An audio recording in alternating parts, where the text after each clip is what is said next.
O primeiro assunto nessa manhã é sobre os dias que nós estamos vivendo. Nós estamos vivendo os últimos dias. E quando a gente pensa nos últimos dias, a gente pensa em eventos catastróficos, manifestações que estão prometidas para os últimos dias, mas a realidade é que também os últimos dias aparentam, inicialmente, os últimos dias aparentam não ser os últimos dias. E Jesus nos alertou a isso. Abra sua Bíblia comigo em Mateus 24.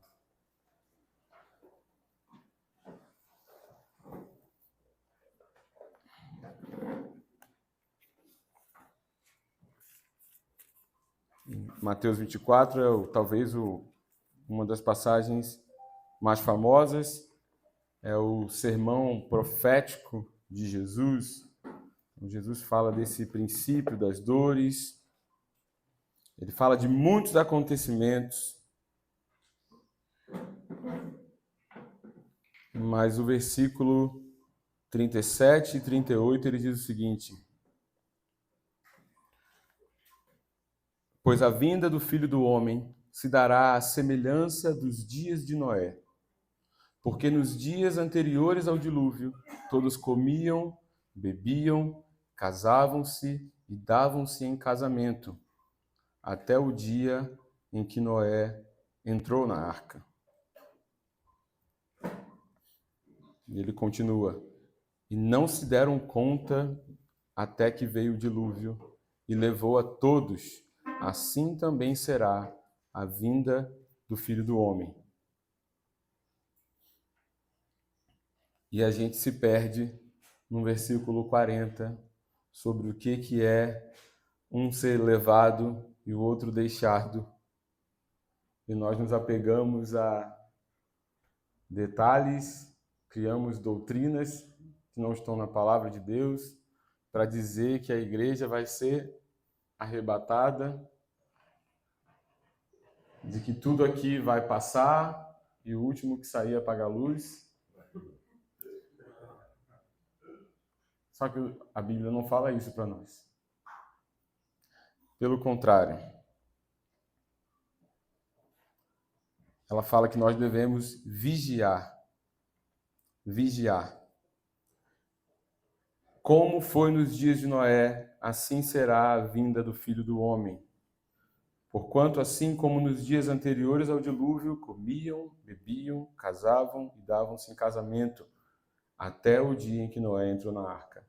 Essa frase, para mim, me faz dar arrepio.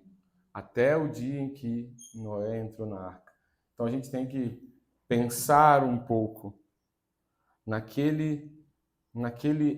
época, naquele tempo dos dias de Noé.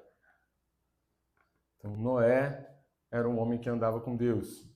Noé ouvia a voz de Deus numa geração em que os homens eram escarnecedores. Qual era o tipo comum dos homens naquele dia? Eles comiam, bebiam, casavam-se e davam-se em casamento. E eles olhavam, eles comparavam a normalidade da própria vida com a vida de Noé e eles falavam: esse cara tá doido. Porque a maneira dele viver é totalmente sem sentido. Gente, nunca tinha chovido. E de repente tem um homem construindo um navio, uma arca, uma embarcação bem grande.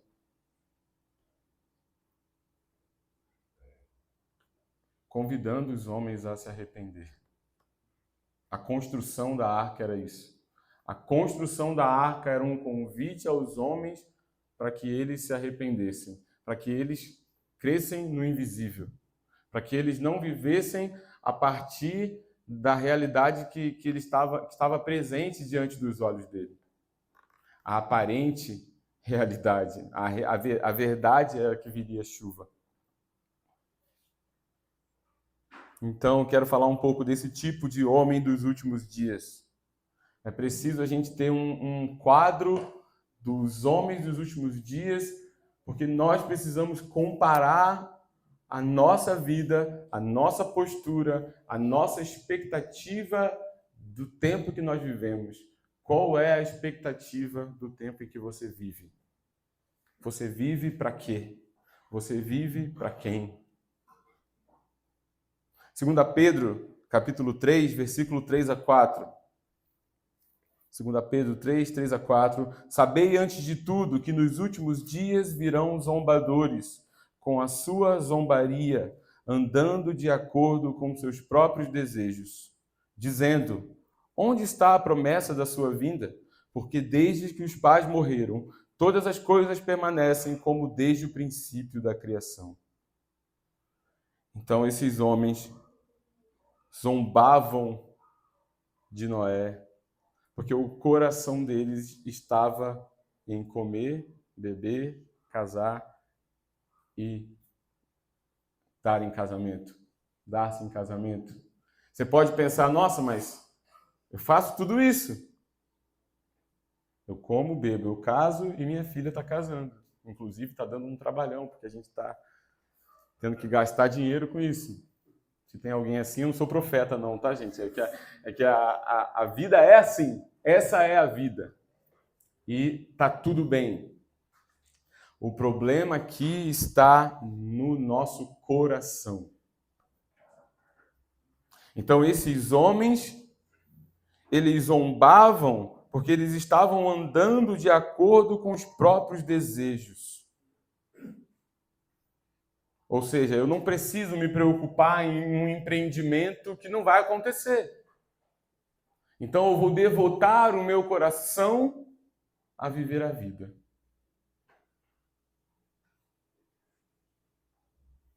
Lembra daquela parábola do homem rico? Ele fala, sou rico, estou abastado e não preciso de nada. E aí o que ele faz? Ele fala, vou fazer um outro celeiro. Eu vou fazer um outro celeiro porque como está dando muito, onde é que estava o coração dele? Acúmulo. E qual é a resposta?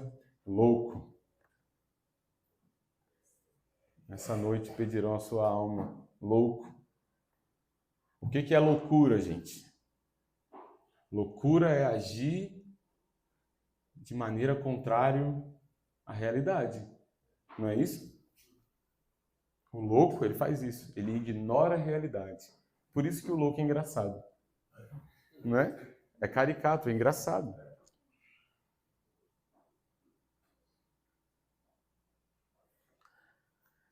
Então, a raiz desse negócio aí é o coração. Onde está o nosso coração? Ali vai estar o seu tesouro. Aquilo que você devota, seus pensamentos, seus desejos, suas emoções, como você gasta sua imaginação. Romanos 1 é um texto que a igreja e a gente usa muito para poder falar sobre homossexualidade e a perversão desse tempo em que a gente vive. Mas a gente acaba esquecendo um detalhe muito importante nesse texto.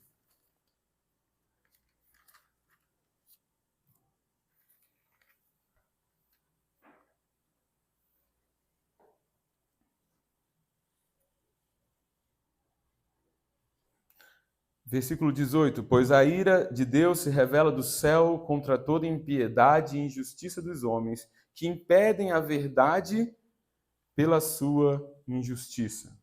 Então é isso que eles faziam aqui. Pelo desejo do seu coração, eles zombavam e escarneciam da realidade da volta iminente de Jesus. Essa era a injustiça no coração deles. É andar de acordo com os próprios desejos. Pois o que se pode conhecer sobre Deus é manifesto entre eles, porque Deus lhe manifestou. E ele vai falar que Deus se manifestou, né, com seus atributos, com seu poder, com a sua realidade, com a sua verdade. Por causa disso, os homens são indesculpáveis. E ele vai dizer: porque mesmo tendo conhecido a Deus, não o glorificaram como Deus, nem lhes deram graça. Pelo contrário, tornaram-se fúteis nas suas especulações. Isso é loucura. Conheceu a realidade de Deus e decidiu ter uma mente fútil. Conheceu a verdade que essa vida que nós vivemos é passageira e decidiu construir mais um celeiro. Decidiu fincar estacas nesse lado da eternidade. E ele vai dizer aqui o seguinte: dizendo-se sábio, tornaram-se o quê? Loucos. Tornaram-se loucos. A sabedoria desse mundo é loucura porque ela não está alinhada com a realidade. Ela ignora a realidade de um Deus criador, de um Deus amoroso, que demonstra a sua graça, a sua misericórdia, e um Deus que é um juiz, que vem julgar.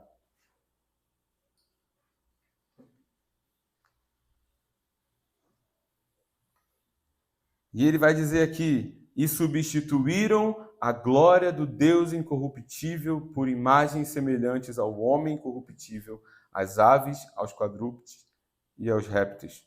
Por isso Deus os entregou à impureza sexual, ao desejo ardente de seus corações, para desonrarem os seus corpos entre si. Pois substituíram a verdade de Deus pela mentira, e adoraram e serviram a criatura no lugar do Criador, que é bendito eternamente. Amém. Esse texto, ele vai tratar do assunto da homossexualidade, da prática da homossexualidade, mas é bem verdade que ele não está falando só desse pecado. Ele vai dizer que a raiz desse pecado é a idolatria do coração. Trocar a criatura, trocar o Criador no lugar da criatura. Você coloca a criatura no lugar do Criador. Você coloca aquilo que é a realidade criada de Deus. Idolatria. Adorar aquilo que Deus fez. Se devotar àquilo que Deus criou. Você pode trocar esses répteis, esses quadrúpedes, essas aves aqui, por comer, beber, casar e dar-se em casamento. Todas as vezes que nós atribuímos uma relevância que só Deus tem a essas coisas, nós estamos cometendo idolatria. E o problema está no nosso coração. Não está nessas coisas.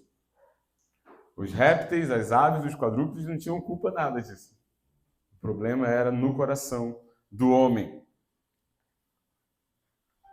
E aí Deus entrega a ele as paixões. É isso que você quer? Vai. E ele vai continuar dizendo aqui, a lista dos pecados é muito maior do que só a homossexualidade. A gente pode olhar esse texto e falar, esse texto fala disso, esse texto não tem a ver comigo. Não, esse texto tem a ver com a gente. Sendo você independente da sua inclinação afetiva, sexual, independente. Ele vai começar a dizer, e por haver rejeitado o conhecimento de Deus, foram entregues pelo próprio Deus, a uma mentalidade condenável para fazerem coisas que não convêm. Aí a lista aqui é grande, cheio de toda forma de injustiça, malícia, cobiça, maldade, inveja, homicídio, discórdia, engano, depravação, sendo intrometidos, caluniadores, inimigos de Deus, insolentes, orgulhosos, arrogantes, inventores de males, desobedientes aos pais, insensatos, indignos de confiança, sem afeição natural, sem misericórdia.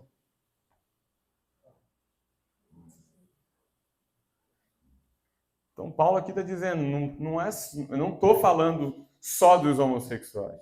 Eu estou enfatizando esse pecado, mas na verdade é que a raiz está no coração.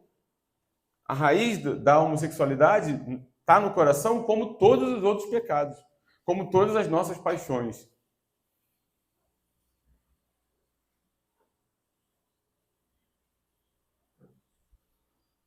Qual é o problema? Que você vai sempre obedecer a quem você ama. Sempre vamos obedecer a quem amamos. Precisamos parar de mexer na superficialidade e buscar uma realidade de coração. Então eles diziam: onde está a promessa da sua vinda? Porque a minha vida vai bem. Porque a minha vida está funcionando. Porque as coisas estão dando certo para mim. Nada mais perigoso do que isso, irmãos.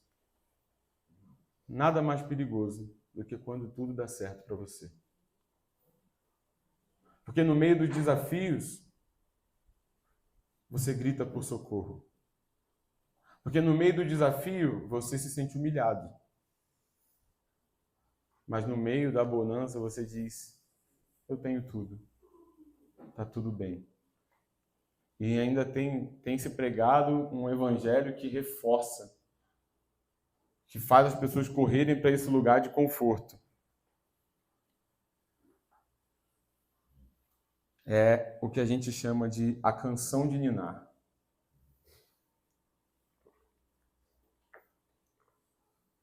Existe uma canção de ninar.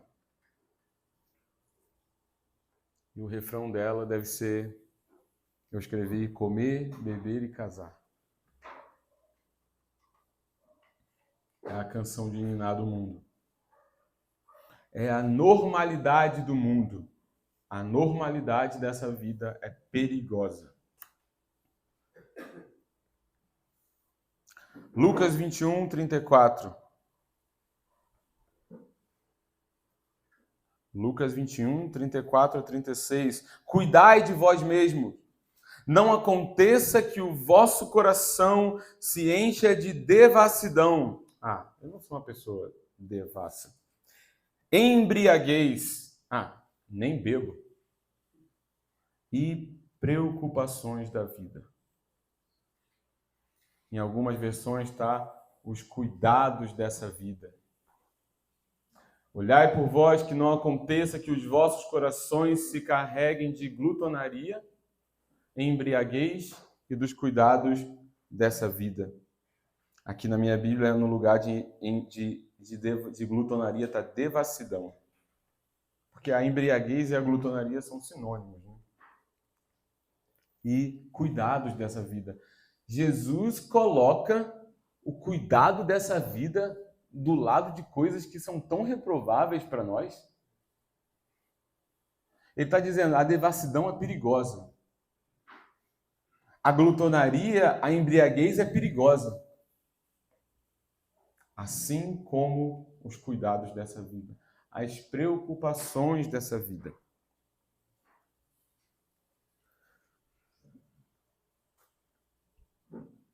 E ele vai continuar.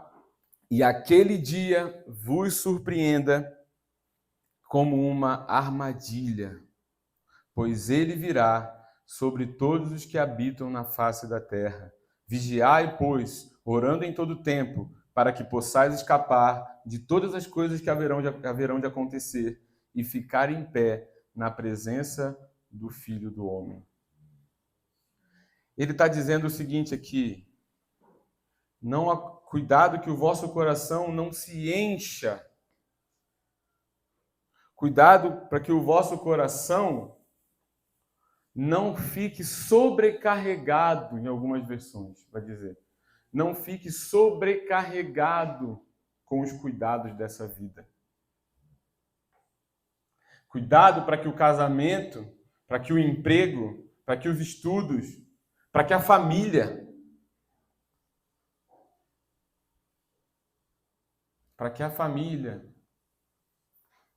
não sobrecarregue você e te impeça de ver a realidade, te faça ninar, te embale no ritmo desse mundo.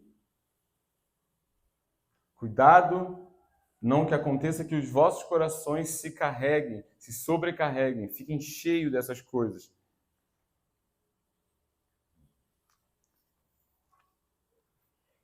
O coração cheio de outras coisas é um coração onde Deus não pode reinar.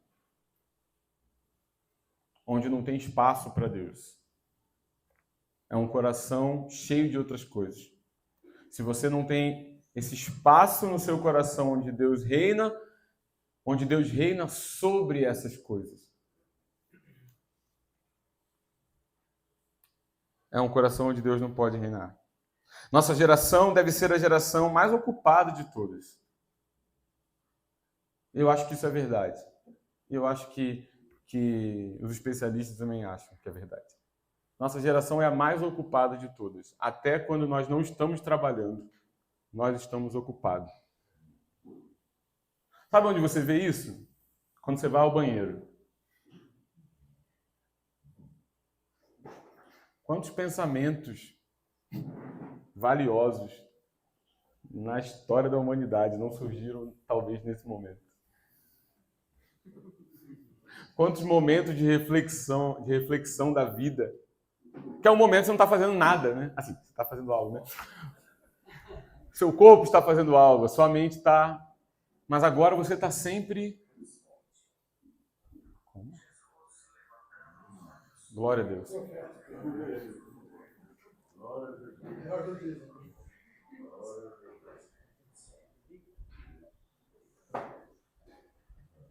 Então, nós estamos sempre ocupados com redes sociais, jornais, notícia, irmão.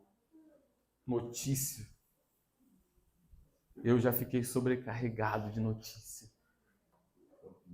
Nossa, aí é um buraco sem fundo. E os jornais hoje são jornais de opinião. Eu dei um tempo disso. Agora eu tô ouvindo mais, mas eu lembro que esse período de turbulência que a gente passou em relação à política, aquilo estava sobrecarregando o meu coração. Eu estava quase fazendo uma leitura da realidade a partir do que o jornal estava me dizendo, do que as opiniões estavam dizendo. Cuidado, irmão. Isso sobrecarrega o coração. E tudo que sobrecarrega o seu coração vai direcionar a sua esperança. Você vai colocar a esperança naquilo que sobrecarrega o seu coração. Uma falsa esperança. Entretenimento, redes sociais, jogos, essas coisas têm o poder de nos embriagar. A situação do país, você pode se sentir até nobre, né? Porque eu me preocupo com o futuro do país. Mas você está embriagado, você está esperando nos homens, você está esperando que alguma coisa fora de Deus possa resolver o futuro da nação.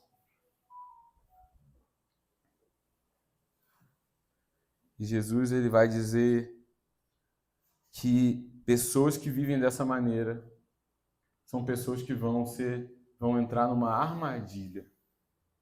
Fala que aquele dia vai surpreender essas pessoas como uma armadilha. Muitos crentes vão ser surpreendidos. Infelizmente, muitos crentes aquele dia vai ser como uma armadilha para ela.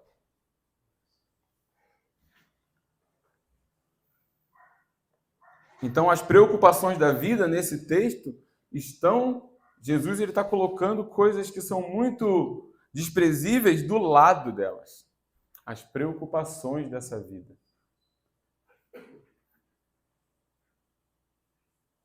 E aí ele vai dizer, vigiai e orai, para não ser surpreendido.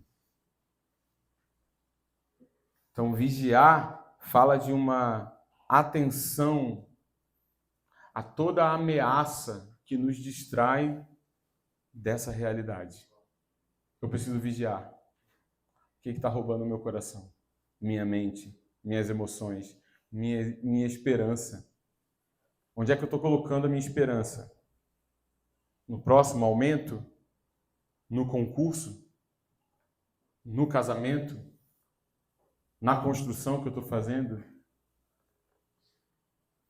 Vigiar é olhar para essas coisas e não deixar que elas nos sobrecarreguem a ponto de eu ficar tão distraído. O que é uma armadilha? A armadilha só pega quem está distraído. Já viu o filme? Quando o cara vai andando pela mata, se ele está atento, ele não é surpreendido por uma armadilha. E a vinda do Filho do Homem será como um ladrão para aqueles que estão dispersos. Para aqueles que serão surpreendidos, para aqueles que não estão vigiando. A vinda do Filho do Homem não será como um ladrão para aqueles que vigiam.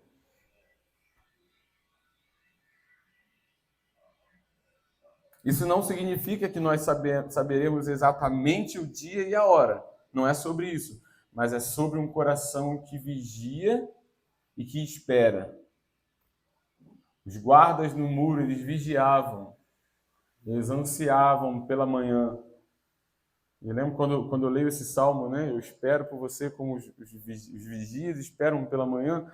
Eu lembrava sempre quando eu estava no quartel, você está de plantão ali, né? De serviço, e os últimos horários são os piores horários, porque amanhã parece que não chega nunca. E não vai ter ninguém que vai te render depois. Assim, ali terminou o serviço praticamente. Né?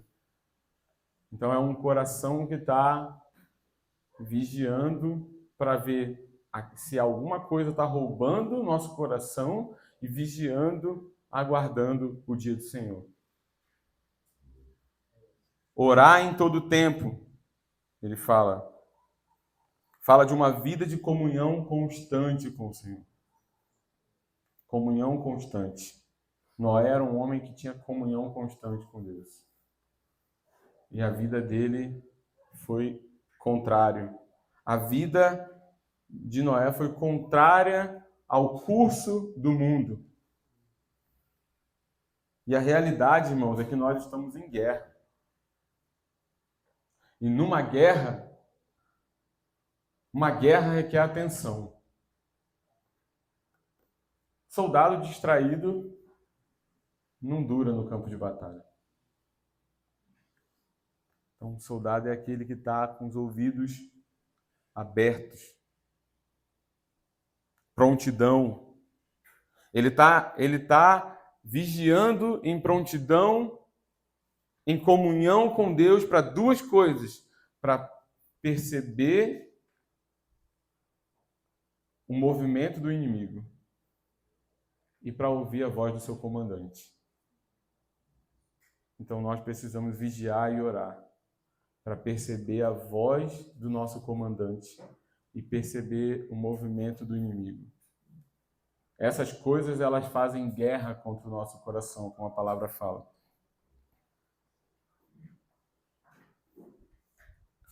Então, essa expectativa, essa posição, que era a posição de Noé na sua geração, é a postura que Deus quer de nós hoje.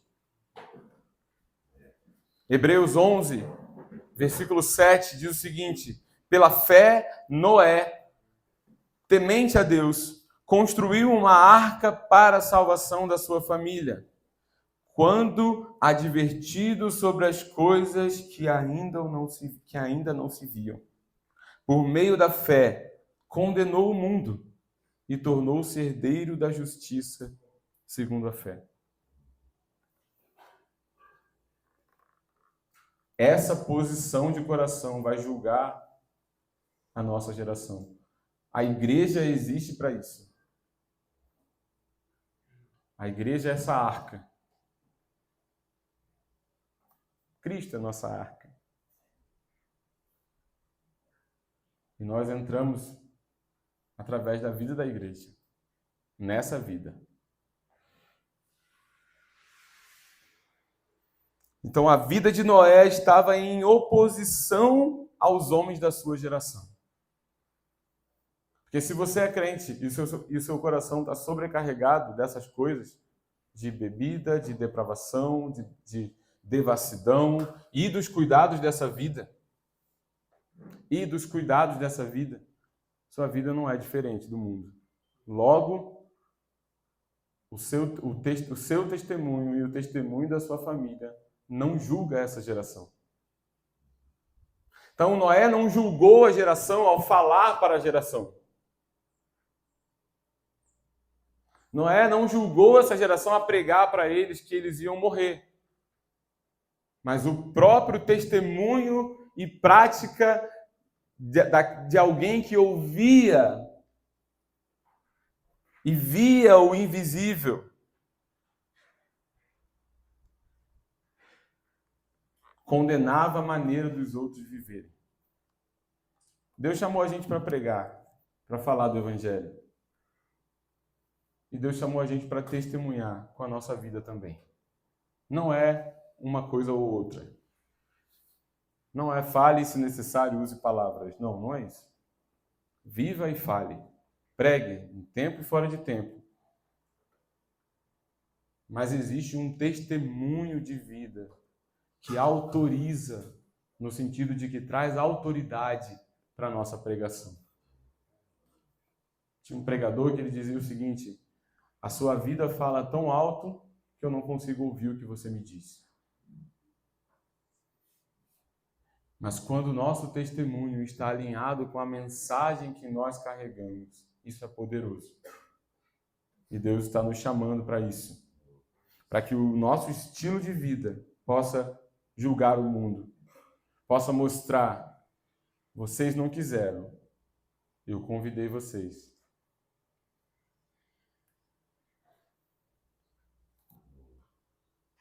Então, Noé, ele cria no invisível. E a percepção da realidade à sua volta, era a leitura que ele fazia da realidade à sua volta, não estava naquilo que ele estava vendo, mas na promessa da vinda do reino de Deus. Então, a vinda do reino de Deus precisa ser o norte da nossa bússola, para onde a gente aponta o caminho que a gente vai sempre estar andando.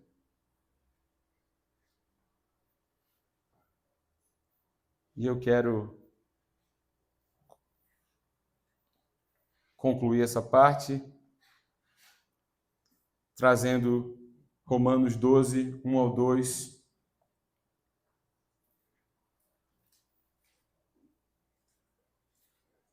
Portanto, também nós, rodeados de tão grande nuvem de testemunhas, depois de eliminar tudo que nos impede de prosseguir e o pecado que nos assedia, corramos com perseverança a corrida que nos está proposta.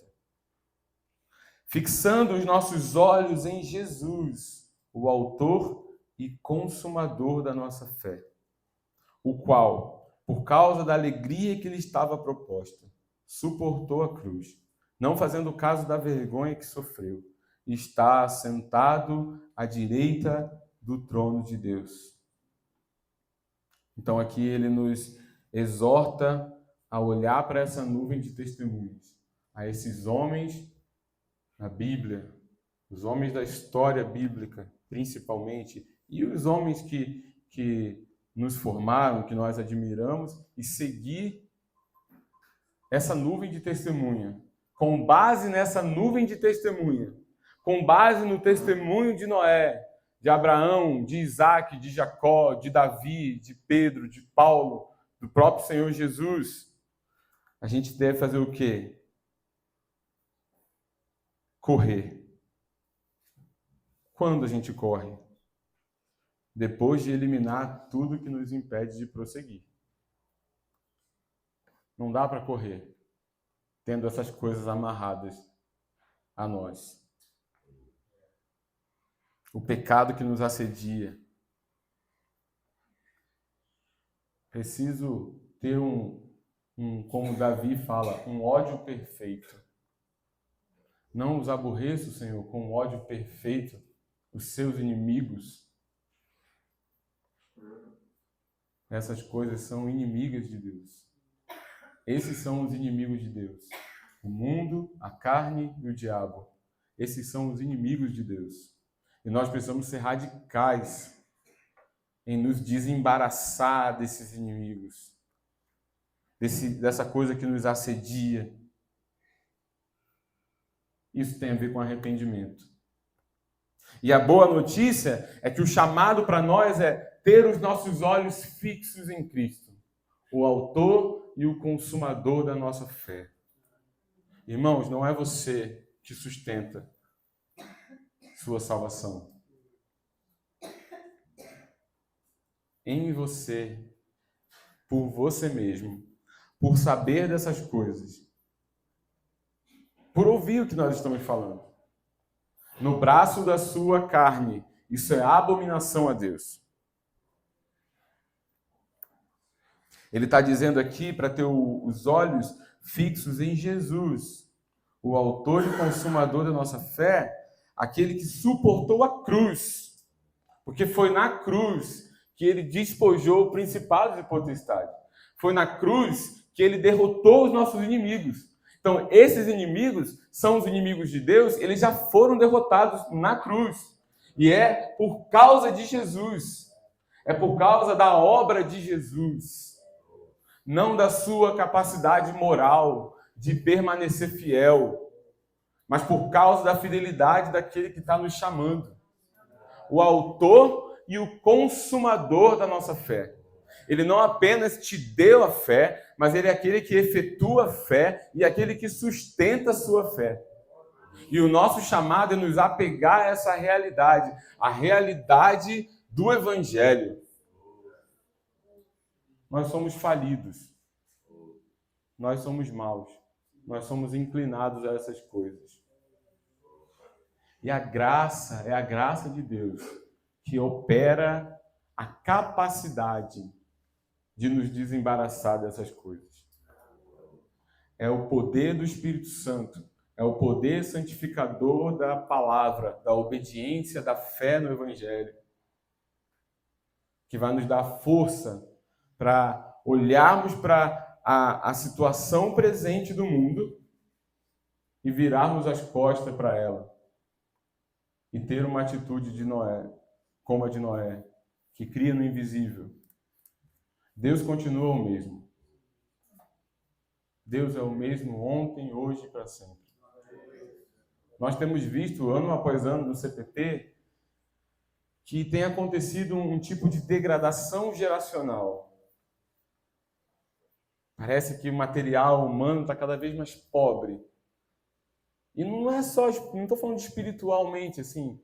É claro que envolve o espírito do homem, mas valores como fidelidade, honra, respeito, compromisso, sabe? E eu estava assim, porque os alunos eles chegam muito sobrecarregados dessas coisas todas que a gente está falando aqui, né? E eu cheguei a pensar assim, Senhor, como é que o Senhor vai fazer aquilo que você prometeu com gente tão assim? Esse é o poder de Deus. Esse é o poder de Deus. Ele vai usar gente como nós. Como nós. Pessoas fracas, quebradas. Então a cruz é a solução para a gente sair de uma vida de letargia, de uma vida de conformidade com esse mundo. Ter a mente de Cristo, ter a mente renovada. Ter a mente renovada é experimentar arrependimento. E isso acontece pelo poder de Deus, pela pregação do Evangelho. Nosso coração é cheio de fé. E ele nos capacita a cooperar com essa obra de santificação nas nossas vidas. Isso não vai ser automático. Isso vai requerer de nós essa resolução, essa decisão de seguir o Cordeiro, de não ir na direção do curso desse mundo, mas construir uma arca e convidar a nossa família a entrar. O mundo, ele está carecendo de algo muito diferente do que ele é. E a igreja tem tentado se parecer com o mundo, para ser atraente ao mundo. E a verdade é que quanto mais a igreja faz isso, menos atraente ela é para o mundo.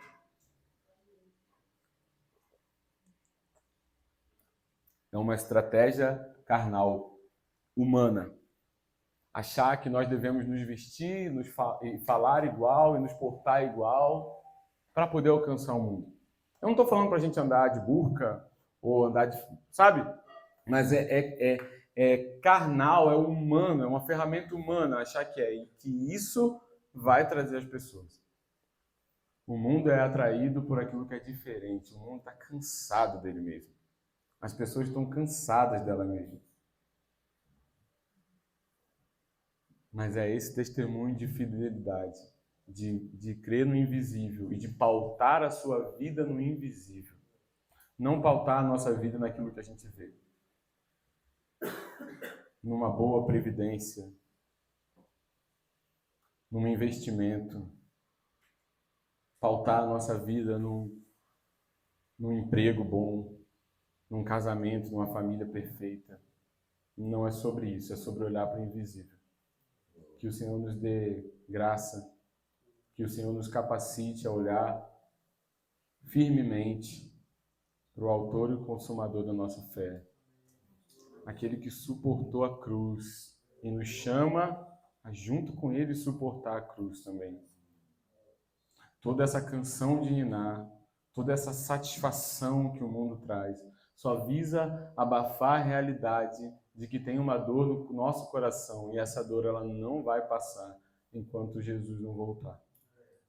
Que o Senhor nos dê graça para vigiar e para manter essa vida de comunhão ininterrupta com Ele.